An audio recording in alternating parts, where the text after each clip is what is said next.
Buenas tardes, hermano. Buenas tardes. ¿Cómo está? Bien, pastor, aquí a continuar con el trabajo que nos Amén. ha encomendado el Señor, de seguir con su libro, llevándolo cada mes, más o menos, que nos reunimos, ¿no? Este sería la reunión 14 que tenemos ya, el 14, el foro número 14, la parte 14. Así que hay buen material en internet para la gente que tenga el libro y pueda guiarse por sus comentarios, ¿no? Sí. Para empezar, pastor, como siempre, una oración. Vamos a orar. Vamos a orar. Gracias. Amén. Padre, gracias te damos en este momento por tu amor, por tu misericordia, Amén. porque tú estás presente en la vida de tu pueblo, de tu iglesia. Te damos gracias porque tú nos guías, nos instruyes a través de tu Espíritu Santo. Bendice este foro, Señor, que sea para conocimiento, ampliar nuestros conocimientos sobre tu palabra, sobre lo que tú enseñas y sobre lo que tú quieres que nosotros entendamos. Que no sea nuestra palabra humana la que prevalezca, ni nuestra mente humana la que prevalezca, ni nuestros conceptos personales, sino que sea tu palabra la que se exprese a través de nosotros. Gracias por todo, perdona nuestros pecados, perdona nuestras faltas, que son muchas, y dirige todas las cosas. Te lo encomendamos todo en el nombre de Cristo Jesús, nuestro Señor y Salvador. Amén. Amén. Gracias, pastor. Gracias. Bueno, vamos a ubicarnos entonces en la página 339. Para continuar con el tema. Estamos en el capítulo 8. Es un tema bien duro de roer. 490 años, ¿no? Así lo llamó en el capítulo 8. Estamos en la página 339 y estamos veníamos hablando en la oportunidad pasada sobre temas relacionados con la abominación desoladora, que suena así como tan... ¿sí?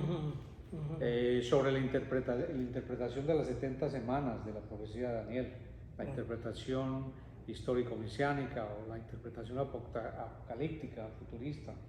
Y hoy nos vamos a concentrar específicamente en el dispensacionalismo. Para que, por favor, nos dé una explicación de este tema. Muchas gracias, pastor. Seguro, gracias, hermano. Debido a la naturaleza del tema, nosotros nos encontramos que vamos a tener que ir haciendo prácticamente una lectura literal, ¿no? Okay. Del libro, y quiero hacer un pequeño preámbulo donde explicamos que hay fundamentalmente tres interpretaciones sobre Daniel capítulo 9, versículos 24 al 27, que habla sobre la profecía de las 70 semanas, la famosa profecía de las 70 semanas, que posiblemente es una de las más importantes, aparte de lo que son las profecías relacionadas con la venida del Mesías, o sea, Jesucristo. Es una de las profecías más importantes que existen en el Antiguo Testamento. Existen tres interpretaciones que se han establecido a través de la historia. La primera es la interpretación que los primeros padres de la iglesia sostuvieron, que era la interpretación que ha llegado a ser conocida como histórico-mesiánica. Aquí voy a leer el párrafo que dice histórico-mesiánica, página 339 del libro. Esta interpretación sostiene que la profecía de las 70 semanas de Daniel constituye el último tiempo de gracia dado por Dios al pueblo de Israel para rectificar sus caminos y recibir al Mesías y aceptar el nuevo pacto. Su culminación ocurre con el ministerio, muerte sacrificial y resurrección de Cristo, primera mitad de la 70ª semana. Y sus consecuencias finales son el rechazo del pueblo judío del Mesías y, como resultado, el rechazo de Dios a ellos como pueblo representativo, no su desecho. Hay que aclarar eso. Correcto, sí. Que se muestra en la destrucción de Jerusalén y el templo en el año 70 después de Cristo. Esta es la interpretación original de la mayoría de los padres de la iglesia y la analizaremos después de la próxima interpretación. O sea, la parte patrística.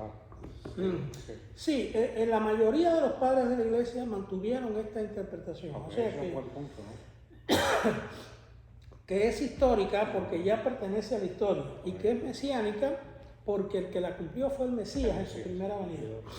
Entonces, eso es algo muy importante que podamos entender por cuál es el nombre, ¿no? Y por qué dice.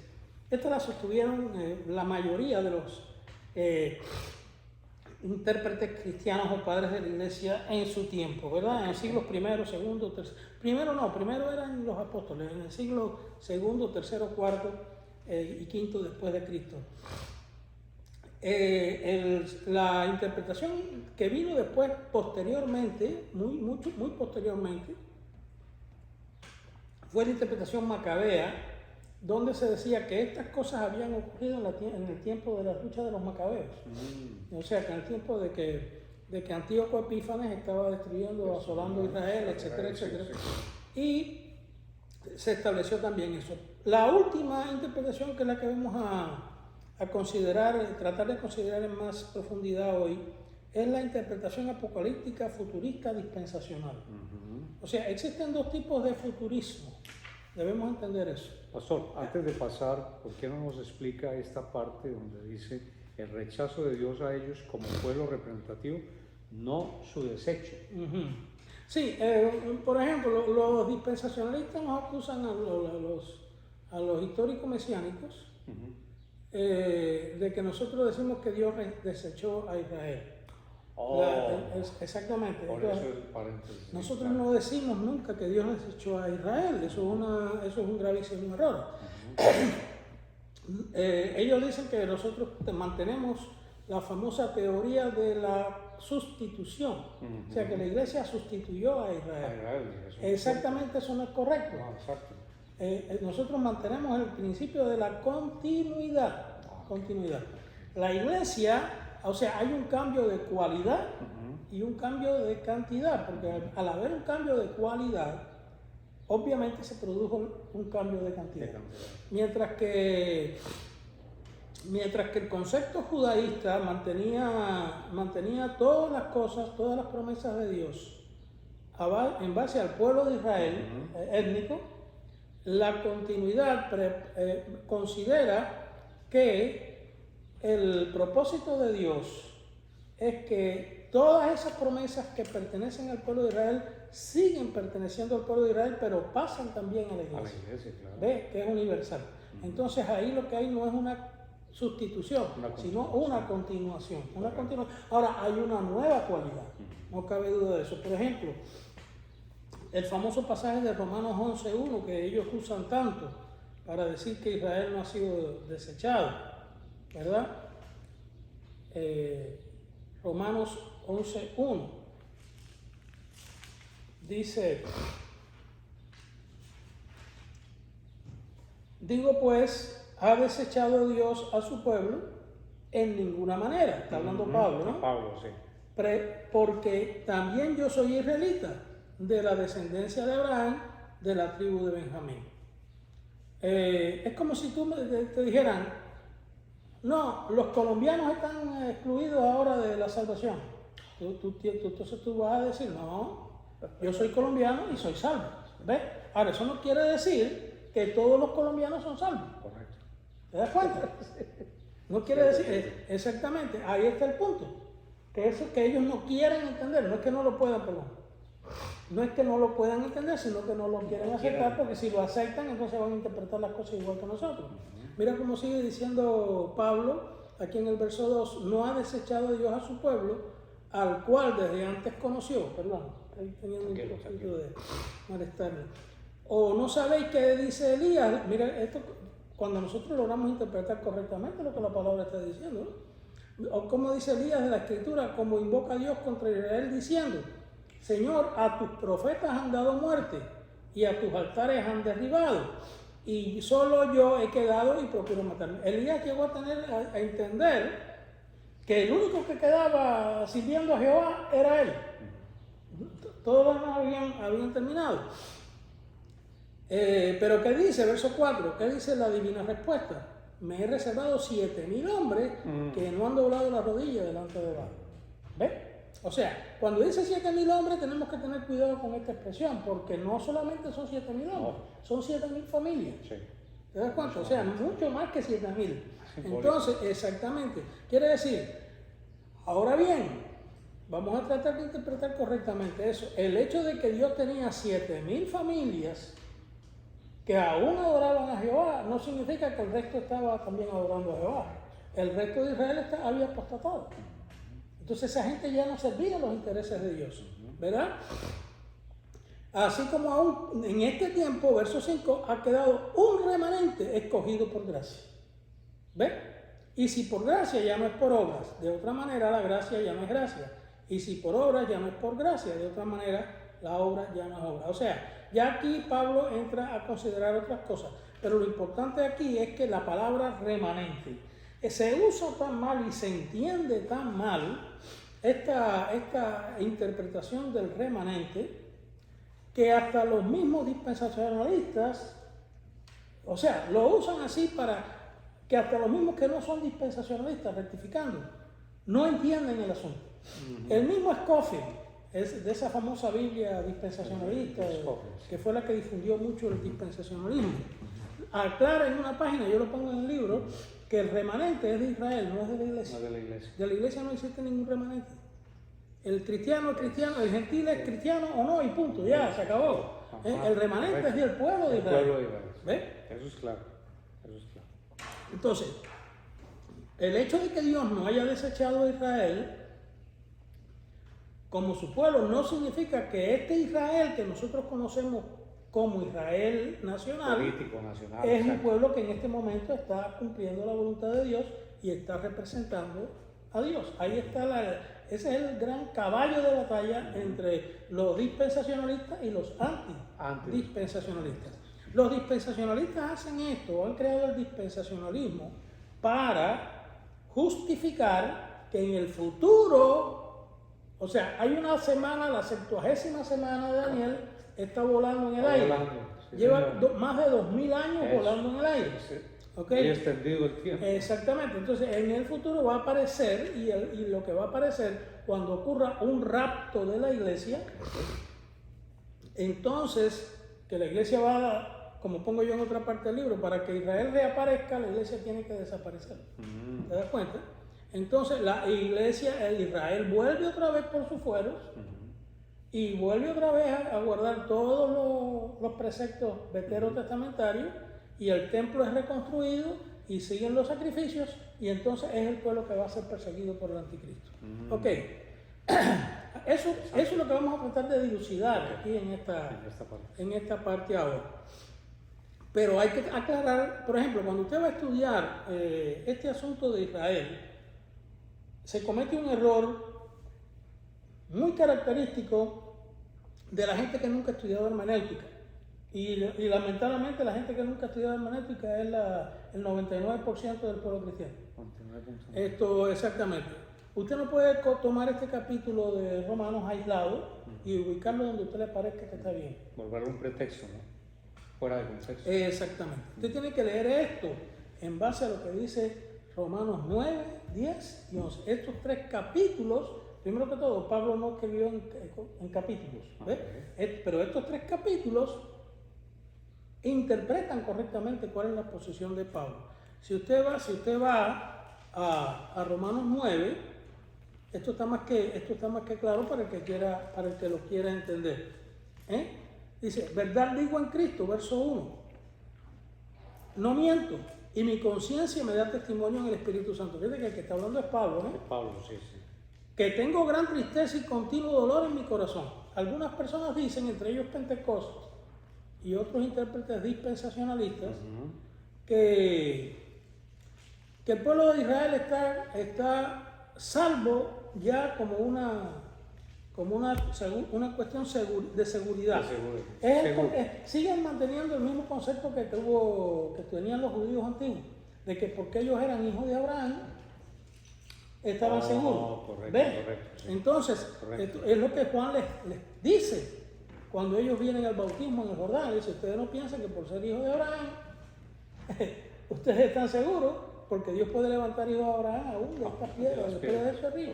O sea, ese concepto de que yo tengo ya una garantía, una herencia que es inamovible, porque yo soy hijo de Abraham, no. No. Sí, el pacto era condicional. Si tú no cumples el pacto, si tú traicionas el espíritu del pacto, Dios no quiere estar obligado contigo. ¿Ves? Entonces ahí es donde ellos no entienden. Lo que no se, mire lo que sigue diciendo. O sea, si Pablo entendiera eso así, ¿por qué tiene que decir que tiene dolor en su corazón por su pueblo, verdad? Porque deseara yo mismo, mira lo que dice el verso 3, ¿verdad? Sí. Porque deseara yo mismo ser anatema, separado de Cristo, por amor a mis hermanos, los que son mis parientes, según la carne. ¿Pero por qué? Así que tú quieres ser anatema, o sea, que tú seas el perdido y que ellos sean los salvos. Pero si ellos ya son salvos, ellos están condicionados, porque son hijos de Abraham. Por lo tanto, parece que no es así la cosa, ¿eh? Entonces, dice, verso 4, que son israelitas de los cuales son la adopción, la gloria, el pacto, la promulgación de la ley, el culto y las promesas. Ok, cualquier dispensacionalista te va a tomar este texto si lo aísla, ¿verdad? Como mucha gente hace, y te va a decir, tú ves, el pueblo de Israel tiene todas estas prerrogativas, ¿correcto? Nadie lo discute, pero vamos a ver lo que sigue diciendo Pablo. De quienes son los patriarcas, verso 5, y de los cuales según la carne vino Cristo, el cual es Dios sobre todas las cosas, bendito por los siglos. Amén. Entonces mira lo que dice el verso 6. No que la palabra de Dios haya fallado, porque no todos los que descienden de Israel son israelitas. ¿Cómo? ¿Qué entiendo aquí? ¿Cómo entiendo aquí? ¿Qué es lo que entiendo? ¿Verdad? Entonces, no todos los que son descendientes de Israel son israelitas. ¿Qué quiere decir Pablo? ¿Verdad? Ni por ser, verso 7, descendientes de Abraham son todos hijos, sino en Isaac que será llamada descendencia. Y Abraham tuvo muchos hijos, después con Satura tuvo 11 hijos, ¿verdad? Pero esa gente no eran herederos de la promesa. Sí. Ni lo fue tampoco el primero que tuvo con esta Agar, con la sierva egipcia.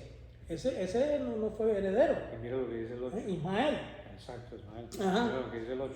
Esto es, los que son según la no son los que son hijos según la carne, son los hijos de Dios, sino los que son hijos según la promesa, son contados como descendientes. De un plumazo, Pablo niega esa arrogancia judía de que ellos son pueblo de Dios porque son hijos de Abraham. Entonces después dice, verso, porque la palabra de la promesa es esta, por este tiempo vendré y Sara tendrá un hijo. Y no solo esto, sino también cuando Rebeca reconcibió de uno de Isaac nuestro padre, pues no habían aún nacido, ni habían hecho ni bien ni mal, para que el propósito de Dios conforme a la elección permaneciese, no por las obras, sino por el que llama. Se le dijo, el mayor servirá al menor. Y aquí empieza la famosa discusión esa de la predestinación y demás. Y usted va a ver que hay una discusión entre Saúl, que fue el primogénito, ¿cómo está muchacho? Bendiciones. Entre Saúl, que fue el primogénito, y Jacob, que fue el segundo. ¿Y qué pasó? Jacob fue el que tuvo las prerrogativas. Sí, señor. Entonces aquí Pablo lo que está diciendo, la discusión fundamental aquí, no es que Pablo está discutiendo quién es, si Dios elige a uno para salvarse y otro para perderse. Eso es un error calvinista en mi punto de vista.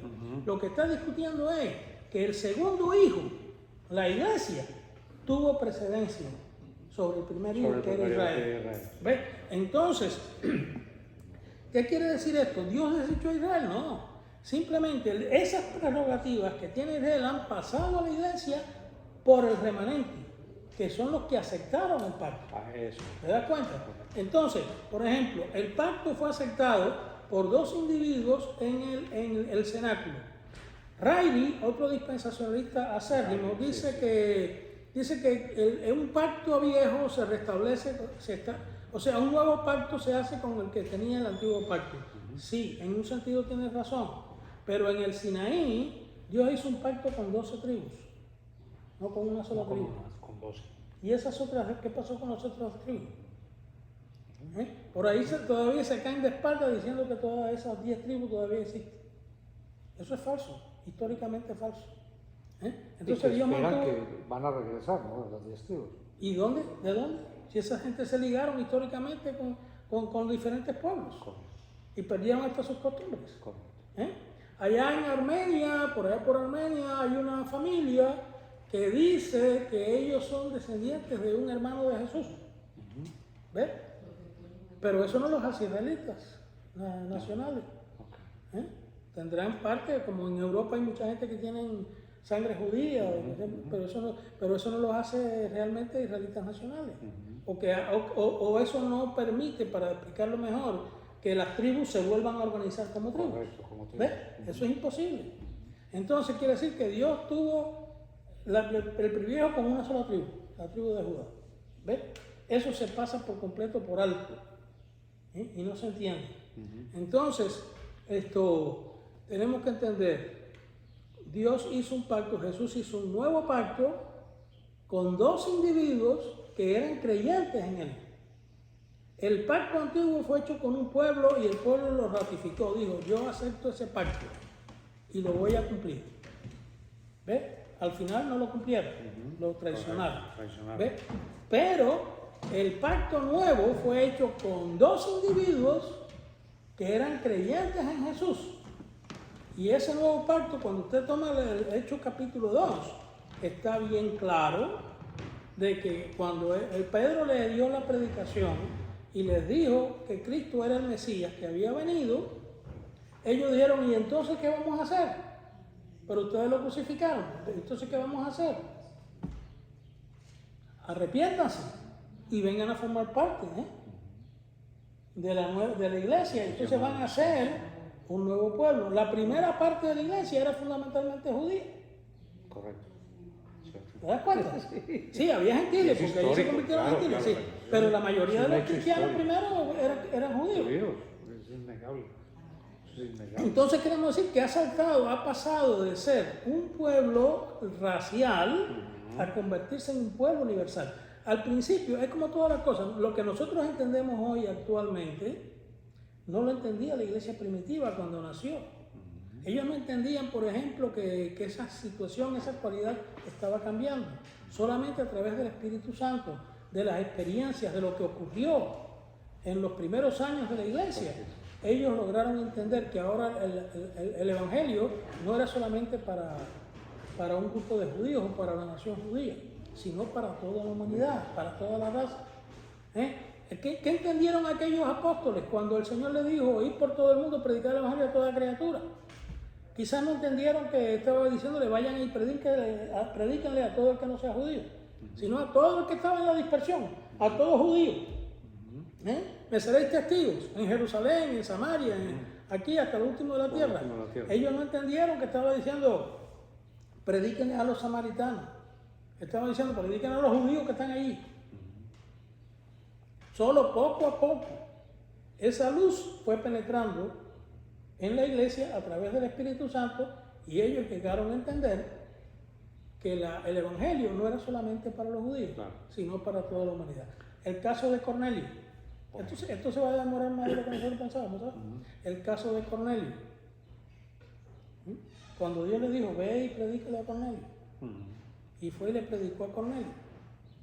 ¿Y qué pasó? Dice que vino el Espíritu Santo sobre ellos y empezaron a hablar en lengua. Dice que Pedro y los otros se quedaron atónitos, se quedaron asombrados. Dice, así que sobre los gentiles también. Dios ha permitido que el Espíritu Santo venga sobre ellos también.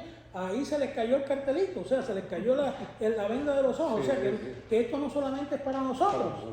Este es un romano, este es un impío, este es una persona que no cree lo que yo creo, ni que sigue los preceptos de Dios. Y ahora veo que el Espíritu Santo cae sobre ellos también y los convierte. Y entonces, ¿quién le puede impedir que se bauticen? No le podemos hacer frente a Dios. Ahora se bautizaron. Y ahí ellos llegaron a entender que el Evangelio no era para un grupito, era para toda la humanidad, ¿ves? Y para toda la raza. Entonces, por eso no se puede hablar del desecho. Cuando nosotros entendemos eso, no se puede hablar de desecho, pero no se puede hablar de que hay un pueblo solamente, un pueblo que se llama Israel, que es el verdadero pueblo de Dios, y otro pueblo que se llama la iglesia, que viene a ser un pueblo secundario. Ese es un garrafal error. Voy a empezar con una cita, antes de empezar a explicar esto, del obispo anglicano MacPherson, que lo dijo en el siglo XIX. El arrebatamiento, el rapto secreto de la iglesia es tan secreto que durante 1830 años la iglesia no supo nada de él. Tan secreto es Sí. que lleva 1830 años. Otra cosa que tenemos que aclarar, es lamentable que un pueblo como el evangélico, que se basa en la palabra de Dios, es tremendamente lamentable eso. Yo no sé si lo estoy repitiendo porque posiblemente lo diga más adelante. Crea en algo que no aparece en la Biblia. Nosotros acusamos a los católicos de creer que ellos creen en el papado, creen en esto, creen en la Virgen María, en la Inmaculada Concepción, en un montón de cosas, y entonces los acusamos de que ellos no siguen la palabra de Dios. Pero ellos nos pueden decir a nosotros, sí, pero tú crees en un rapto secreto que no aparece en la Biblia. aparece en la Biblia. En ninguna parte, en ninguno de los pasajes que usa el dispensacionalismo para decir que hay un rapto secreto de la iglesia, en el griego implica eso. Ninguno de los pasajes. Ni dice en ninguna parte que esas cosas van a ser secretas. O sea, eso es algo que ellos le adhieren al pasaje gratuitamente. O sea, adherir al pasaje algo gratuitamente es cargarle a un pasaje que no dice. ¿Ves? Me hizo acordar de algo, en palabras Sí, dime. precisamente. Sí, no. Lo demás. Exactamente. Pero ellos tienen que buscar alguna justificación. Y entonces le echan la mano a un clavo ardiendo para poder justificar lo que ellos piensan. Pero no existe ese tipo de justificación. Por ejemplo, en el caso de Apocalipsis 4. Apocalipsis 4 dice y que Juan vio una visión, ¿no? Él estaba en el espíritu y le dijeron del cielo, sube acá. Ellos dicen que ese es el rapto de la iglesia. Primero, ahí no dice nada de rapto de la iglesia. Entonces, segundo, él está hablando de un individuo, pero entonces ellos dicen que Juan está representando a la iglesia. Ok, pero eso es rapito. En ninguna parte de la Biblia dice que él está representando a la iglesia en ese punto. Pero entonces, ¿qué pasa? Que cuando tú vas a Apocalipsis 13, uno te dice, me paré sobre la arena del mar y vi salir un monstruo del agua. Entonces la iglesia va a ser raptada y después va a ser bajada nuevamente para que caiga en la tierra, en medio de la tribulación. Eso es un disparate. ¿Ves? Y cuando tú no tomas esas cosas que no tienen sentido para justificar tu posición está muy mala. Está muy mal ubicada. Bien, perdón este preámbulo tan grande, pero bueno. Era necesario. Sí, era necesario. Vamos a empezar a leer. La interpretación apocalíptica futurista dispensacional. Tengo que hacer una diferencia aquí porque hay una posición futurista que se llama moderada, que no es dispensacionalista. ¿Ves? Pero estamos hablando de la dispensacionalista. Se la conoce como dispensacionalismo. Es una interpretación tardía que no conocieron ni los apóstoles, ni los padres de la iglesia, sus continuadores en el liderazgo eclesiástico, ni los eruditos católicos de la Edad Media, ni los reformadores de los siglos XVI y XVII, ni Lutero, ni Calvino, ni Melanchthon, ni Zwinglio, ni Simons, escucharon, hablaron o supieron nunca nada al respecto. O sea que tenemos aquí que los grandes eruditos que a través de la historia la iglesia ha tenido, jamás y nunca, si vamos a ponerlo de esta manera, imaginemos que nosotros vivimos en el año 1000 después de Cristo. Somos cristianos de Europa, en la Europa medieval.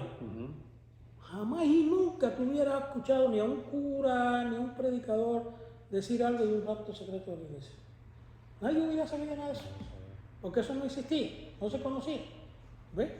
Entonces, el dispensacionalismo apareció como doctrina a mediados del año 1830 en Escocia, Inglaterra. No es nuestro propósito dar, a menos no en esta parte del libro, una historia del dispensacionalismo.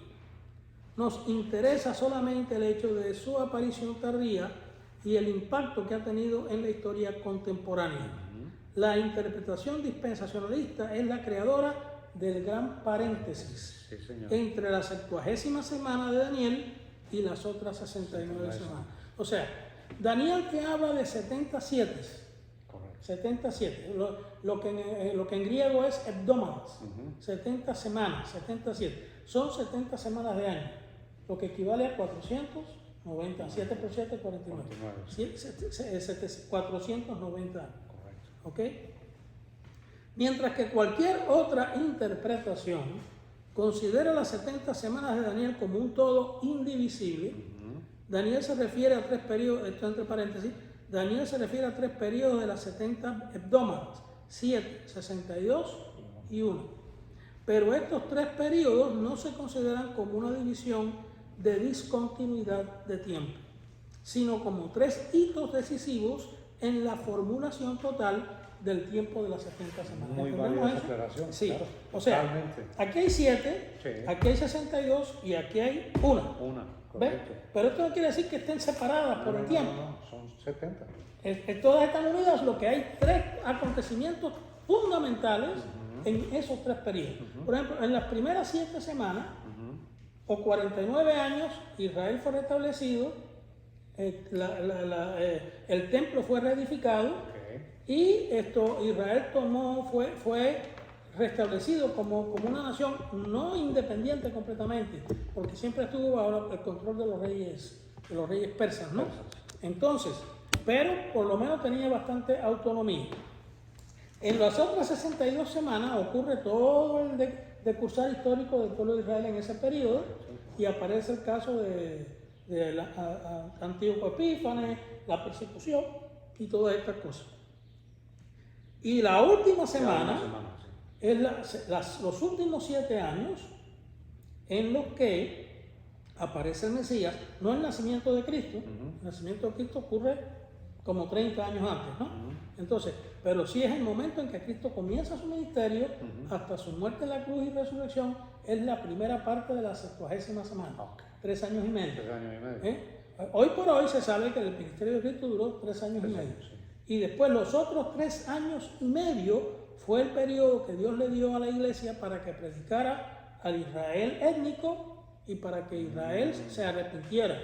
Al no arrepentirse Israel y aceptar, como un todo estoy diciendo, muchos judíos se arrepintieron y se convirtieron al cristianismo. Entonces fue que el evangelio comenzó a predicarse en firme a los gentiles. Esto fue el año 37 después de Cristo. O sea que aquí tenemos el fin de los 490 años. Tenemos eso. Después vamos a explicar un poquito más claro el asunto. Dice, el dispensacionalismo rompe abruptamente con la continuidad del tiempo y separa la 70ª semana de Daniel, o sea, la última semana de las 69 restantes. Y no solamente eso, sino que hace que las 69 semanas terminen abruptamente con la entrada de Cristo en Jerusalén, rompiendo en pedazos su ministerio. Y de hecho, desconociendo la parte más importante de su ministerio con su muerte vicaria en la cruz y su resurrección salvadora. O sea, ellos hacen terminar las 69 semanas cuando el Señor Jesús entra triunfalmente en Jerusalén. Ahí se acabaron las 69 semanas. Quedó una semana. En esos mismos días se rompe la muerte de Cristo en la cruz, la resurrección de Cristo, la venida del Espíritu Santo en Pentecostés y la predicación de... O sea que esa semana quedó ahí en el aire. O sea, partes tan importantes como esa en la 70ª semana son desconocidas y no les queda de otra, porque si ellos reconocen esa parte, tienen que aceptar que las 70 semanas no se pueden dividir. ¿Ves? Ok. La conclusión lógica. Aquí lo digo. Esto les es... Sí. ¿Dónde está? 60.000. En ese pero. Sí. De su ministerio con su muerte vicaria en la cruz, su resurrección salvadora. Pero esto les es absolutamente necesario por 2 razones fundamentales. Primero, la conclusión lógica de las 70 semanas en el caso de llevar el ministerio de Cristo hasta el final. Y B, la incapacidad, también lógica, de poder dividir esta 70ª semana del total de semanas y transferirla al último tiempo, aspecto fundamental del dispensacionalismo, para poder darle cierta coherencia a su interpretación. O sea, lo que te acabo de decir, si ellos llevan la 70ª semana hasta el sacrificio de Cristo, su resurrección y la venida del Espíritu Santo, no pueden mantener la actitud de que la semana está en el aire volando. ¿Ves? Correcto. Se quedan sin argumento. Así que el dispensacionalismo se ve forzado a rechazar categóricamente que la 70ª semana de Daniel se cumplió en la primera venida y ministerio de nuestro Señor Jesucristo. Esta última semana toda, según ellos, pertenece al último tiempo de la existencia terrestre y aparecerá después que la iglesia haya sido raptada de forma invisible. Y entonces aparecerá el anticristo a imponer su dominación sobre el mundo. El pueblo de Israel entonces volverá a ser el centro del escenario terrestre. Ahí está la clave de todo, ¿verdad? O sea, ellos quieren, los dispensacionalistas, no se conforman con que Israel fracasó, el Israel nacional, fracasó en el pacto que hizo con Jehová. Israel tiene que volver en el último tiempo a cumplir plenamente el pacto. El problema es que no hay base bíblica para nada de eso, es pura especulación. Entonces, la persona que crea eso no está creyendo una doctrina bíblica, está creyendo una especulación de alguien que estableció eso. Desde 1830 para acá. Ajá. He aquí un resumen de la interpretación dispensacional sobre las 70 semanas. Ahí empieza. Sí. El decreto para la restauración de la nación Israel es tomado desde el año 445 a.C. y llega hasta el año 30 después de Cristo, en que según ellos culmina el ministerio de Jesús con su entrada triunfal en Jerusalén. Este cómputo está dado en años lunares de 354 días, cada uno según la usanza judía. B. La entrada del Señor Jesucristo concluye las 69 semanas de la profecía de Daniel y la 70ª semana queda en suspenso hasta el rapto invisible de la iglesia. Una vez que esto ocurra, comenzará la 70ª semana a funcionar. Hemos de hacer notar que desde la entrada de Jesús en Jerusalén hasta el momento en que escribo estas páginas han transcurrido ya alrededor de 1984 años. El paréntesis se está haciendo muy largo. Durante la primera parte de la... Quiero leerle el pie de página, en el pie de página que hay ahí precisamente cuando dice que está haciendo muy largo, se hace un pie de página. Y si aplicamos lógicamente este paréntesis en años lunares, el paréntesis es mucho más largo que el periodo transcurrido, a lo que debe seguir sumándose las semanas que pasen hasta que este libro salga publicado. Y ya se le publicado hace como 3 o 4 años, ¿no? Correcto. Entonces, bien. Muy bien, muchas gracias. Dice, durante la primera parte de la 70ª semana, o sea, 3 años y medio, aparecerá el anticristo, quien llegará a concertar un pacto con Israel. No se describe ni la naturaleza del pacto, ni la razón del mismo. Simplemente hará un pacto con Israel para que se pueda cumplir Daniel 9:27. Según los intérpretes dispensacionalistas, los judíos aceptarán al anticristo como el verdadero Mesías.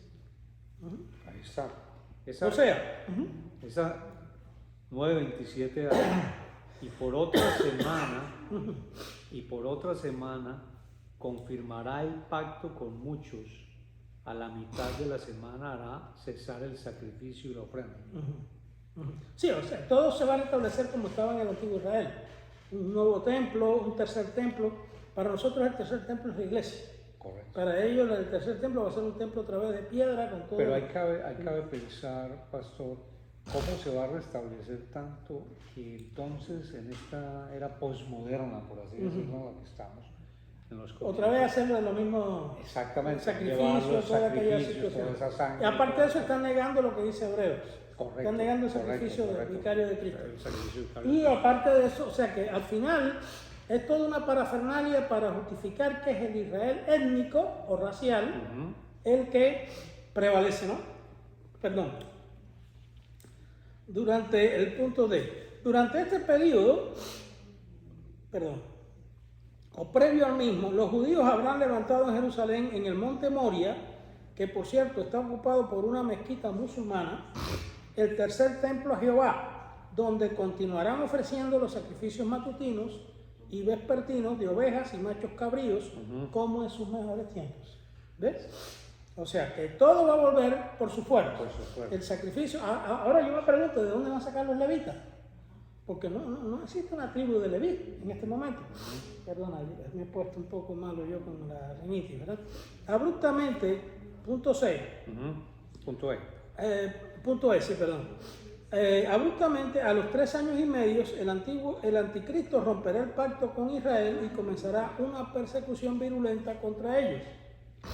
Otros intérpretes dispensacionalistas difieren de tal acerto y dicen que la alianza de reyes del Oriente, China, Rusia, Mongolia, etc., invadirá a Israel y el anticristo vendrá en su ayuda, desarrollándose allí la famosa y escatológica batalla del Armagedón.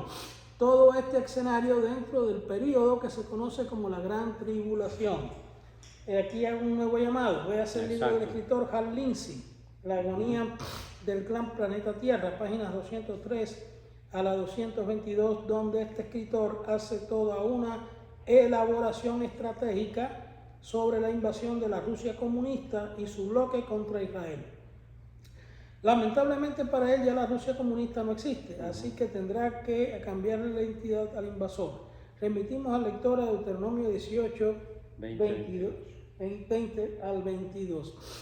Yo no sé lo que va a pasar, pero evidentemente eso no es lo que realmente la Biblia enseña. O sea, un pacto que no se sabe de dónde salió, que es el que tendría el anticristo con Israel, que no se sabe de qué trata el pacto. Segundo, un pacto que de pronto a los 3 años y medio el anticristo viola y ataca a Israel, o de lo contrario vienen otras naciones del Oriente, China o Rusia o quien sea, y ataca a Israel y el anticristo es el que viene en ayuda de Israel. O sea, que esto es una galimatía ahí que no, muchos, ni ellos mismos yo creo que entienden. Entonces, el punto F, este periodo de gran tribulación durará 3 años y medio, o la segunda parte de la 70ª semana de Daniel. El anticristo profanará el templo de Jerusalén y se hará reconocer como un dios. Entonces los judíos se levantarán contra él y comenzará una lucha desesperada por sobrevivir. O sea, cuando el anticristo viole la... Según el dispensacionalismo. Según una interpretación del dispensacionalismo. Cuando el anticristo viole el pacto, entonces ellos se van a dar cuenta que es el anticristo y van a aceptar a Jesucristo. Si es al contrario, si es que viene una invasión del Oriente por China o por lo que sea, entonces, y el anticristo viene en apoyo de ellos, no sabemos cómo van a reconocer al anticristo y van a aceptar a Jesucristo, ¿no? Porque lo seguirán aceptando a él como ayudador, ¿no? Esa parte nadie lo explica. Es simplemente la posición del autor y al mismo tiempo vemos que hay una desazón ahí en cuanto a lo que es la interpretación de las cosas. ¿Ok? También durante esta etapa final los judíos se convertirán al evangelio y se ocuparán de predicar el mismo a todas las naciones, en medio de toda esa barahunda, ¿no? Como en un periodo de tanta tribulación social y política tendrán tiempo para ello, es algo que no alcanzamos a comprender. O sea, es así porque es así, porque ellos lo interpretan así, pero ni dan explicación de cómo va a ser eso, ni cómo van a entender eso, ni en qué momento, en medio de una guerra de represión, van a tener tiempo para estar predicándole al mundo el evangelio. O sea, todo eso es un disparate, desde el punto de vista puramente racional. Racional, exacto. Sí. El punto H. Esta gran tribulación culmina con la segunda etapa de la segunda venida de Cristo con poder y gran gloria. ¿En qué parte de la Biblia dice que Cristo viene en 2 etapas? En la segunda etapa de la segunda venida de Cristo. O sea, esa sería una tercera venida de Cristo. ¿Ves? Entonces, según algunos intérpretes dispensacionalistas, Jesucristo se habrá llevado a la iglesia al cielo y según otros estará con la iglesia en las nubes. Por ejemplo, la teología predictiva de Juan Bautista Pérez Clemente, amigo mío, que escribió ese libro. Según algunos intérpretes, dicen que Jesucristo se va a llevar a la iglesia. Bueno, estos últimos, los que dicen que Jesucristo va a estar en las nubes durante ese tiempo, parecen mostrar poco respeto a las leyes de la física y un verdadero desconocimiento de la biosfera. O sea, piensan que eso allá está separado del planeta acá. Véanse la página 133 del libro Teología Predictiva de Juan Bautista Pérez. Es un disparate, no hace sentido en ningún. Es como si tú tuvieras una pesadilla que aparecieran cosas fantasmagóricas que tú no puedes interpretar o entender. No tiene sentido. El punto I, dependiendo de los intérpretes de esta escuela, ocurre un segundo arrebatamiento o rapto, esta vez solo de judíos cristianos para salvarlos de la destrucción final.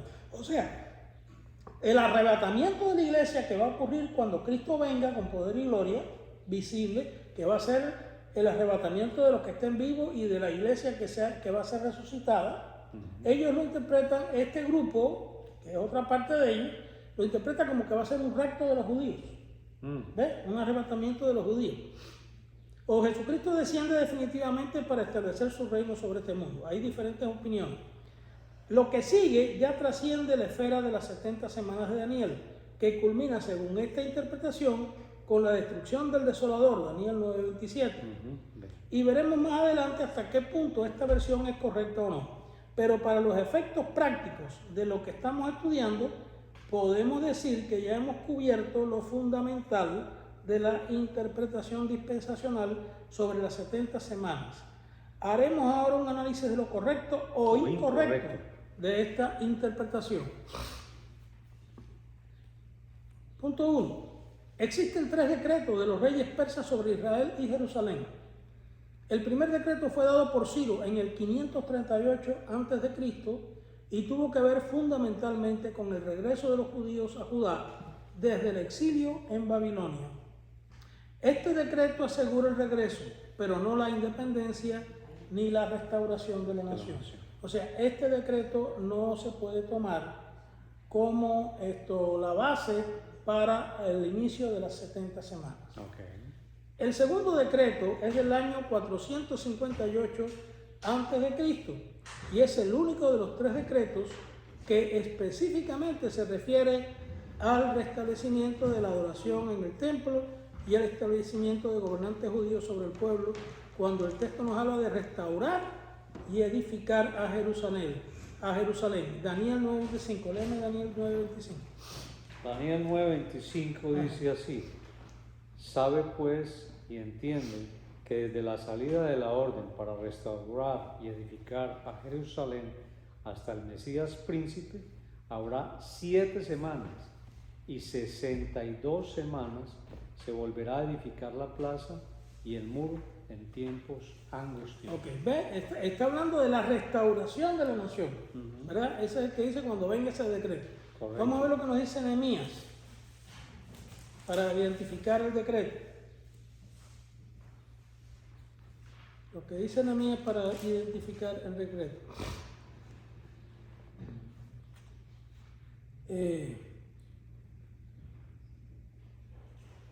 Entonces, el rey me dijo, Nehemías 2:6, él me dijo, y la reina estaba sentada junto a él. ¿Cuánto durará tu viaje y cuándo volverás? Se agradó el rey enviarme después que yo le señalé tiempo. Aquí está el verso 4, el verso 5. Y dije al rey, si le place al rey y a tu siervo he hallado gracia delante de ti, envíame a Judá, a la ciudad de los sepulcros de mis padres, y la reedificaré. Ahí está claro para cuál fue el propósito de la vuelta de Nehemías. O sea, ese es el punto claro y básico para el inicio de los 490 años. ¿Verdad? Es la evidencia histórica que cae del lado de este decreto. La evidencia histórica cae del lado de este decreto. Podemos, entre otras, dar 2 razones importantes: el restablecimiento del culto oficial hebreo y el restablecimiento de la autoridad civil hebrea, lo cual sería considerado más detenidamente en el próximo segmento. La fecha del tercer decreto en el 445 a.C. está específicamente ligada a la reconstrucción del muro de la ciudad, que cae completamente fuera del tiempo del decreto anterior. Se volverá a edificar la plaza y el muro en tiempos angustiosos. ¿Ve? Tiempos angustiosos que están relacionados con los acontecimientos relatados en el libro de Nehemías.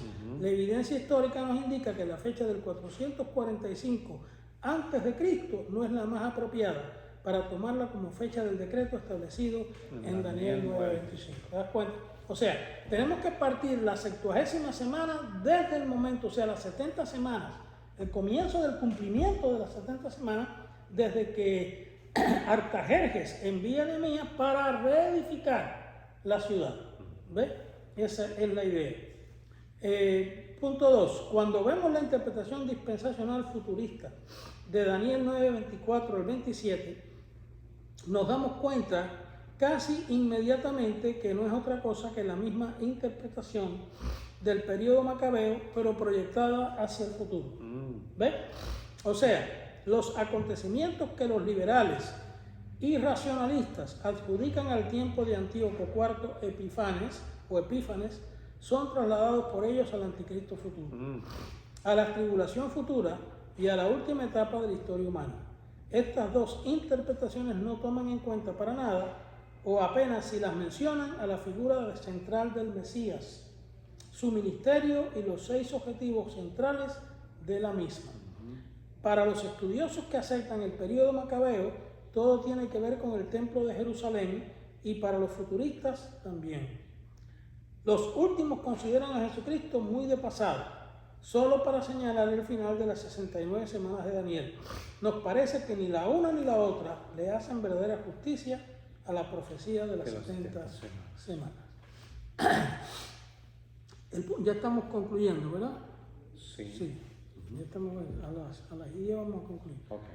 El punto 3 dice: la Biblia no menciona en ninguna parte un rapto invisible de la iglesia. Los pasajes que los dispensacionalistas usan para fundamentar este supuesto hecho no admiten en ninguna parte de su construcción gramatical la idea de tal levantamiento secreto e invisible. Ni Juan 14, 1 al 3, ni 1 Tesalonicenses 4, 13 al 17 justifican semejante interpretación. Si usted, lector, es un dispensacionalista, tiene que saber que está creyendo algo que no es la enseñanza específica de la Biblia, sino que es una especulación. Yo creo que aquí debemos concluir. Sí, correcto. Y dejarla para la próxima foro, para el próximo mes. No sé si quieres preguntar algo o añadir algo. No, pastor, definitivamente era importante hacer esto porque es un tema que nos ha traído durante muchos años información. Y apenas ahora, y gracias a estudios como personas que ustedes hacen precisamente tan profundos, mientras que leía todo esto pensaba en eso, o sea, en la capacidad, en lo que el Señor le dio para ir hilando, ¿sí? Claro. En esa orientación espiritual que el Señor le da para irnos mostrando otra visión, otra interpretación. Sí. Yo quiero terminar con un testimonio muy personal. Creo que en otra ocasión te lo he dicho a grosso modo, pero cuando yo fui a estudiar al seminario en Cuba, y cuando yo estaba en Cuba, la interpretación era puramente dispensacionalista. Claro. Cuba era como el gran seminario de Dallas, era de Texas, era así. El seminario de Dallas es dispensacionalista, y lo que te enseñan es puro dispensacionalismo. Si en algún momento me mencionaron en el seminario las interpretaciones, otras que yo era, fue así, muy de pasada. Muy de pasada, hasta el punto que como uno no está consciente de todos estos estudios escatológicos, pues no le pone ni mucha atención. Entonces todo estaba así. Yo era dispensacionalista 100%. Cuando llegué a este país, en alguna ocasión allá en Cuba me cayó en las manos algún libro que no estaba acorde con el dispensacionalismo y como que no entendía lo que me estaba diciendo, ¿no? Cuando llegué aquí ya tuve la oportunidad de ampliar mis conocimientos, de estudiar. Llegué con dudas. Claro. Llegué con dudas porque yo no podía entender, por ejemplo, en el pasaje de Mateo 24, que dice que el Señor viene después de la tribulación de aquellos días, verán al Hijo del Hombre viniendo con gran poder y gloria en las nubes del cielo. y entonces los ángeles, enviar a los ángeles a recoger a los escogidos. Entonces, ¿cómo es posible que el dispensacionalismo me enseñe a mí que esto es al revés? O sea, que yo tengo que creer que Cristo viene primero, el arrebatamiento de la iglesia viene primero y después viene la tribulación. Y yo, según el dispensacionalismo, tengo que interpretar al revés. Que la tribulación viene primero, que el anticristo viene después. No, perdón, que el Señor Jesucristo viene primero, que todas estas cosas van a pasar cuando el Señor venga, y que después viene el anticristo y viene después la gran tribulación, cuando la Biblia es claro que me dice, no vendrá hasta que venga el hijo de pecado, ¿no? El hombre de pecado, o el hijo el hombre de desafuero, como dice literalmente. Entonces, el hombre sin ley, o que es ley para sí mismo. Entonces, eso crea un conflicto conmigo, ¿ves? Y entonces hice lo que mucha gente no hace. Me puse a pensar. ¿Sí? Me puse a considerar. Yo tengo que, o sea, no aceptar las cosas como suelo decir yo a veces. Cuando vamos al doctor, cuando vamos al médico, el médico nos receta un medicamento. Ese medicamento puede ser muy bueno, pero ninguno de nosotros se pone a pensar, este medicamento será bueno para mí, me va a hacer daño con otra cosa. Casi nadie se pone a leer lo que te dan en la farmacia. Se toma la pastilla porque necesita tomarse el punto. Y muchos de nosotros recibimos las enseñanzas así como pastillas. Nos tomamos la pastilla y la aceptamos porque eso me lo dijo alguien que está capacitado, que tiene inteligencia para hacerlo y al que yo le doy toda mi confianza. ¿Ves? Porque creo en lo que me está diciendo.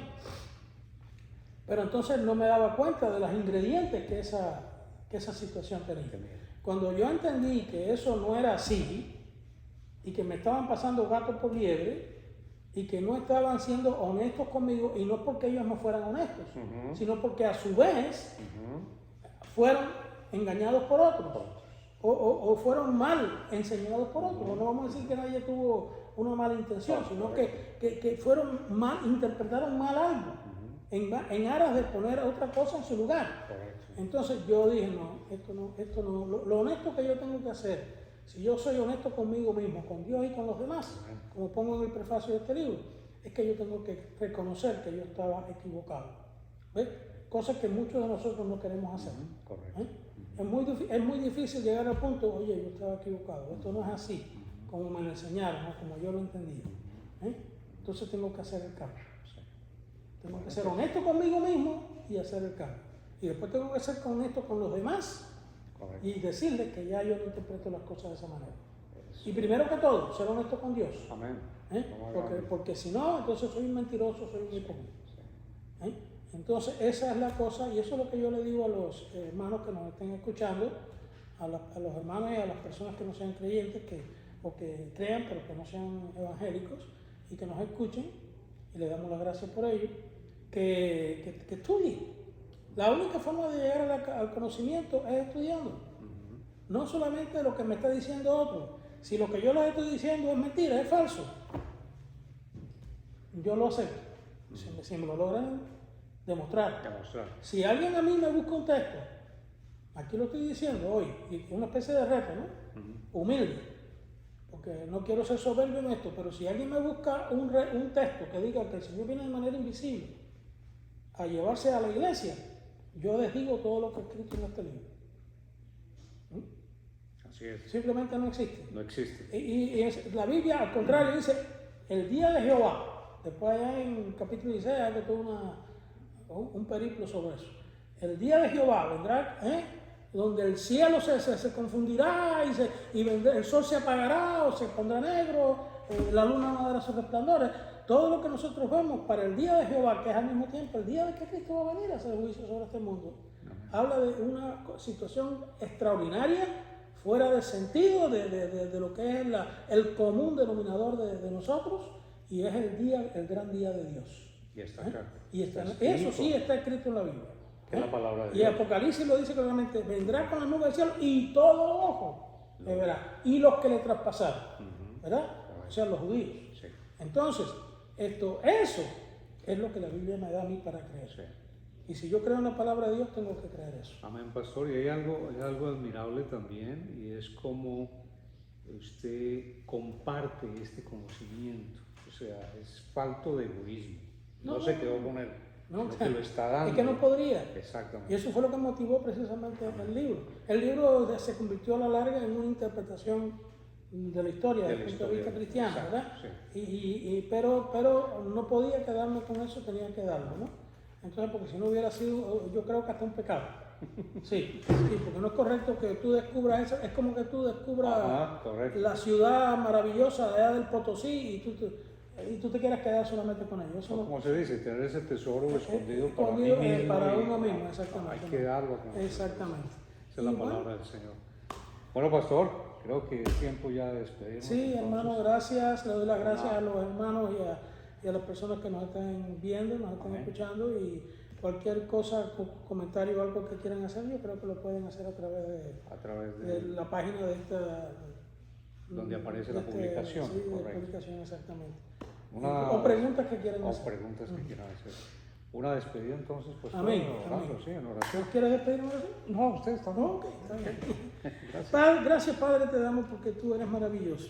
Nosotros somos polvo y ceniza. Nosotros somos ignorantes. Solamente tú nos puedes revelar la verdad. En ti confiamos, en ti esperamos. Y a ti te agradecemos la capacidad para poder entender las cosas. Sin ti no somos nada ni entendemos nada.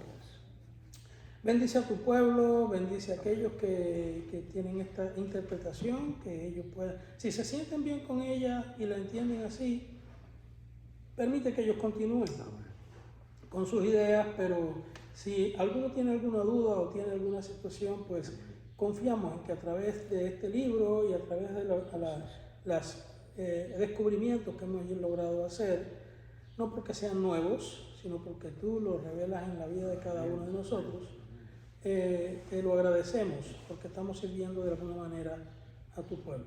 Bendice a tu iglesia donde quiera que se encuentre, y también bendice el día de mañana en que vendremos a adorarte y a servirte. Te lo pedimos todo y te lo imploramos todo en el santo nombre de Cristo Jesús, nuestro Señor y Salvador. Amén. Ha sido un gusto, pastor. Bendiciones. Igualmente.